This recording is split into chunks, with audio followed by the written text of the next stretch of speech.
Hello hello, welcome to Tiljas world. അങ്ങനെ ഇന്നിപ്പോൾ ഞങ്ങൾ ബ്രേക്ക്ഫാസ്റ്റിന് പോകുന്നത് പുട്ടിലേട്ടാണ് കേട്ടോ. അവിടെ ചെന്നിട്ട് ഞങ്ങൾ പുട്ടല്ല കഴിച്ചത്, പകരം ഞങ്ങൾ നല്ല അടിപൊളി ഇടിയപ്പവും മുട്ട റോസ്റ്റുമാണ് കഴിച്ചത്. ഇവിടുത്തെ ഇന്ത്യയിലൊക്കെ കാണാൻ നല്ല രസമുണ്ടല്ലോ ഈ പുട്ടിൻ്റെ ഫോമിലൊക്കെ. ഹൗ നല്ല അടിപൊളി ഇടിയപ്പവും മുട്ട റോസ്റ്റും കഴിച്ചിട്ട് ഞങ്ങൾ ഇന്ന് പോകാൻ പോകുന്നത് ദുബായ് മോളിലേട്ടാണ് കേട്ടോ.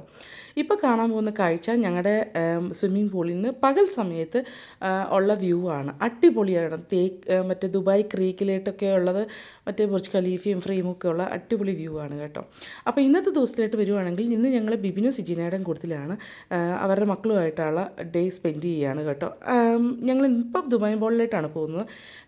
ഇതിന് ഭയങ്കര നിർബന്ധമായിരുന്നു അക്വാറിയം കാണണം എന്നുള്ളത്. അപ്പോൾ അതിൻ്റെ ഉള്ളിൽ കയറുന്നില്ല, കാരണം നമ്മൾ പലതവണ ഓൾറെഡി കയറിയിട്ടുള്ളത് കൊണ്ട് ഞങ്ങൾ ഇന്ന് അവിടെ കയറുന്നില്ല. പക്ഷേ അവരെ കൊണ്ടുപോയി കാണിക്കാമെന്ന് പറഞ്ഞിട്ടുണ്ട്. പിന്നെ ബിബിനെയും സിജിനെയും പ്രത്യേകിച്ച് ഞങ്ങൾ പരിചയപ്പെടുത്തേണ്ട ആവശ്യമില്ല, കാരണം അവർ എൻ്റെ പഴയ ദുബായ് വ്ളോഗ്സിൽ നിന്ന് തൊട്ട് ഉള്ളതാണ്. ജെൻസിൻ്റെ ബെസ്റ്റ് ഫ്രണ്ടാണ്, എൻ്റെ പൊന്നാങ്ങളെയും നാത്തൂനും മക്കളുമാണ്. പിന്നെ നമുക്ക് അക്വാറിയത്തിൽ ചെന്നിട്ട് അവിടുത്തെ കാഴ്ചകൾ കാണാം കേട്ടോ. ഇവിടെ വന്ന് കഴിപ്പിക്കാൻ നല്ല രസമുണ്ടായിരുന്നു കേട്ടോ. സത്യം പറയാമല്ലോ, ഈ മീനുകളെയൊക്കെ കണ്ടിട്ട് എനിക്കിങ്ങനെ ഭയങ്കര രസം തോന്നി കേട്ടോ. അപ്പോൾ സിജീന എന്നെ കളിയാക്കുകയും ചെയ്തു. ഇടി ഇങ്ങോട്ട് വരണ്ട എന്ന് പറഞ്ഞിരുന്ന ഞാൻ തന്നെ ഇവിടെ വന്ന് വായും പൊളിച്ച് ഈ മീനുകളെയൊക്കെ കണ്ടിട്ട് പോകാനേ തോന്നുന്നുണ്ടായിരുന്നില്ല. വീഡിയോ എടുത്തുകൊണ്ടേ ഇരിക്കുകയായിരുന്നു. പക്ഷെ നല്ല രസമായിരുന്നു കേട്ടോ. ഇതിൻ്റെ അകത്ത് ഇങ്ങനെ ഡൈവ് ചെയ്യുന്ന ആളുകളൊക്കെ വന്നിട്ടുണ്ടായിരുന്നു. പിന്നെ ആ കേവിൻ്റെ അകത്തും ആളുകൾ പിന്നീട് വരുന്നൊക്കെയുണ്ട്.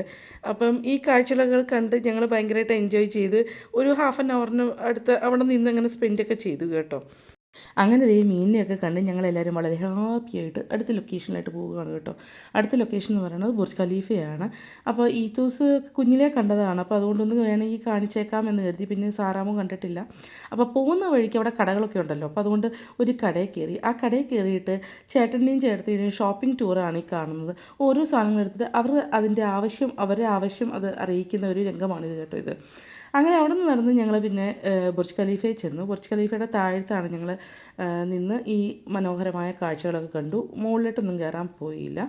പിന്നെ ഇവരുടെയൊക്കെ ഞങ്ങൾ കുറച്ച് ഫോട്ടോസൊക്കെ എടുക്കാൻ ശ്രമിച്ചു. പ്രത്യേകിച്ച് ഇവരുടെ ഫോട്ടോ എടുക്കലായിരുന്നു വലിയൊരു ടാസ്ക്. എന്നാലും അത്യാവശ്യം വലിയ മോശമില്ലാത്ത 1-2 ഫോട്ടോസൊക്കെ കിട്ടി കേട്ടോ. എന്ത് തിരക്കാണെന്നറിയാമോ, ഇപ്പോൾ ടൂറിസ്റ്റിക് ടൈം ആയതുകൊണ്ടാണെന്ന് തോന്നുന്നു. അങ്ങനെ ഞങ്ങൾ പിടിച്ച കുറച്ച് ഫോട്ടോസാണ് ഈ കാണുന്നതൊക്കെ.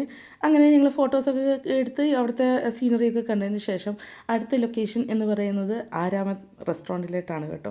ഇങ്ങോട്ട് വീണ്ടും വന്നത് എന്നെ പ്രതിയാണ്. എൻ്റെ പൊന്നാങ്ങള എനിക്ക് വേണ്ടി ഒരു പൊതിച്ചോറ് റിസർവ് ചെയ്തിട്ടുണ്ടായിരുന്നു. എനിക്ക് പൊതിച്ചോറ് ഒരു വീക്ക്നെസ് ആണ് എന്നുള്ളത് എൻ്റെ വ്ളോഗ് കണ്ടവർക്കും അറിയാം. അപ്പോൾ അങ്ങനെ നമ്മുടെ പൊതിച്ചോറൊക്കെ കിട്ടി, അത് തുറന്ന് അതിൻ്റെ ആ ഒരു മണമൊക്കെ അടിച്ച് മുഖത്തൊരു സന്തോഷവും ആക്രാന്തവും ഒക്കെ കാണാനുണ്ട്. പക്ഷെ നല്ല ടേസ്റ്റായിരുന്നു കേട്ടോ. ഇവിടുത്തെ പൊതിച്ചോറ് പണ്ട് മുതൽ നല്ലൊരു എന്താ പറയുക, ഇവിടുത്തെ ടേസ്റ്റായിട്ടുള്ള ഒരു പൊതിച്ചോറാണ്. അങ്ങനെ അവർ വന്ന് ചാറുകറിയൊക്കെ ഒഴിച്ച് അടുത്ത് എൻജോയ് ചെയ്യാനുള്ള ഒരു പരിപാടിയിലായിട്ടാണ്. പിന്നെ 4 നേരമോളം ഇവിടെ വന്നിട്ട് ചായ കൂടിയാണ് കേട്ടോ. ഇവിടുത്തെ ചായ ഒരു രക്ഷയില്ല. ഞങ്ങൾ മേടിച്ച മീൻകറിയാണ്, മീനിൻ്റെ പേരും എന്നോട് ചോദിക്കരുത്, നോ ഐഡിയ. അപ്പോൾ അങ്ങനെ സന്തോഷവതിയായി ഞങ്ങളെല്ലാവരും കഴിച്ച് ലാസ്റ്റ് ഞങ്ങൾക്ക് ഇച്ചിരി പായസം കിട്ടിയിരുന്നു. അപ്പോൾ പായസവും പപ്പടവടയും കൂട്ടി ഒരു പിടിയോടും പിടിച്ചിട്ട് ഞങ്ങൾ അവിടെ നിന്ന് ഇറങ്ങി. അടുത്ത ലൊക്കേഷൻ എന്ന് പറയുന്നത് യൂസഫ് ബായിയുടെ പെർഫ്യൂം കടയാണ് കേട്ടോ. വ്ളോഗെല്ലാം ചിലവരുടെ വ്ളോഗുകളെല്ലാം കണ്ടിട്ട് ഞാൻ ഇങ്ങോട്ട് വന്നതാണ് ഇവിടുത്തെ ഒരു അടിപൊളി പെർഫ്യൂം ഉണ്ടാക്കാൻ വേണ്ടി. അൺഫോർച്ചുനേറ്റ്ലി ഞാൻ പറഞ്ഞ പെർഫ്യൂം അവർക്ക് അറിയത്തില്ല എന്ന് പറഞ്ഞു. പിന്നെ ഭയങ്കര തിരക്കായിരുന്നു കേട്ടോ. ഒരു കുഞ്ഞു കടയാണ്, നമ്മൾ മറ്റുള്ളവരുടെ വ്ളോഗിൽ കാണുന്ന പോലെയല്ല. മേ ബി അതൊരു വേറെ ബ്രാഞ്ച് ആയിരിക്കാം, അതുകൊണ്ടായിരിക്കും. ഞാൻ പോയ ബ്രാഞ്ചിൽ വളരെ ഒരു കുഞ്ഞു കടയും ഇഷ്ടം പോലെ മനുഷ്യരുമായിരുന്നു. എൻ്റെ പൊന്നോ, ആ കടയിൽ കയറിയിട്ടുണ്ടല്ലോ നമ്മുടെ മൂക്കടിച്ച് പോകും. അത്രയ്ക്ക് ഫ്രാഗ്രൻസിൻ്റെ ഒരു എന്താണെന്ന് പറയാൻ പറ്റത്തില്ല. അതുകൊണ്ട് ഞാൻ ഓർഡർ ചെയ്ത്, അതായത് ഞാൻ മേടിച്ച എനിക്ക് വേണ്ടി ചെയ്ത ഈ ഒരു പെർഫ്യൂം ഞാൻ സിജീനേനെ കൊണ്ടാണ് ആദ്യം തന്നെ ടെസ്റ്റ് ചെയ്യിപ്പിച്ച് അത് ഉദ്ഘാടനം ചെയ്യുന്നത്. അപ്പോൾ എൻ്റെ ഈ ആക്ഷൻ കണ്ടാൽ അറിയാലോ, മൂക്കടിച്ച് പോയി എന്നാണ് ഞാൻ പറഞ്ഞുകൊണ്ടിരിക്കുന്നത്. അപ്പോൾ അവളത് ടെസ്റ്റ് ചെയ്യട്ടെ എന്ന് ഞാൻ വിചാരിച്ചു, കാരണം അവളുടെ മൂക്കായിരിക്കും ഇപ്പോൾ ഫങ്ഷൻ ചെയ്യുന്നത്. എൻ്റെ മൂക്ക് ഒന്നുമില്ല. പിന്നെ എന്താ പറയുക, നല്ല രസമുണ്ടായിരുന്നു കേട്ടോ. അവർ ഈ ഉണ്ടാക്കുന്നത് കാണാനായിട്ട് അവിടുത്തെ ചേട്ടന്മാരെ ഞാൻ സമ്മതിച്ചിരിക്കുന്നു. എവിടെ എങ്ങനെയെന്നുള്ളത് എന്താ പറയുക, അവർക്ക് കാണാപ്പാടം അറിയാവുന്ന ഒരു ടൈപ്പിലാണ് കേട്ടോ അവർ ചെയ്തുകൊണ്ടിരിക്കുന്നത്. അടിപൊളിയായിരുന്നു. പിന്നെ മനുഷ്യരുടെ തിക്കും തിരക്കും, എൻ്റെ പൊന്നോ, എത്ര മനുഷ്യർ വന്നിട്ട് എന്തോരം പെർഫ്യൂമേ ഉണ്ടാക്കിക്കൊണ്ട് പോകണമെന്നറിയാമോ. ഞാനിപ്പോൾ സ്വിറ്റ്സർലൻഡിൽ വന്നിട്ട് അത് അടിച്ചിട്ട് എനിക്ക് വളരെ ഇഷ്ടപ്പെട്ടു. അപ്പോൾ എനിക്ക് മൂക്കിന് ഒരു ഐഡിയയും കിട്ടുന്നുണ്ടായിരുന്നില്ല. ഇത് യൂസഫ് ഭായിയുടെ ഒരു ബ്രാഞ്ചാണ് ദേറായിലുള്ളത് കേട്ടോ.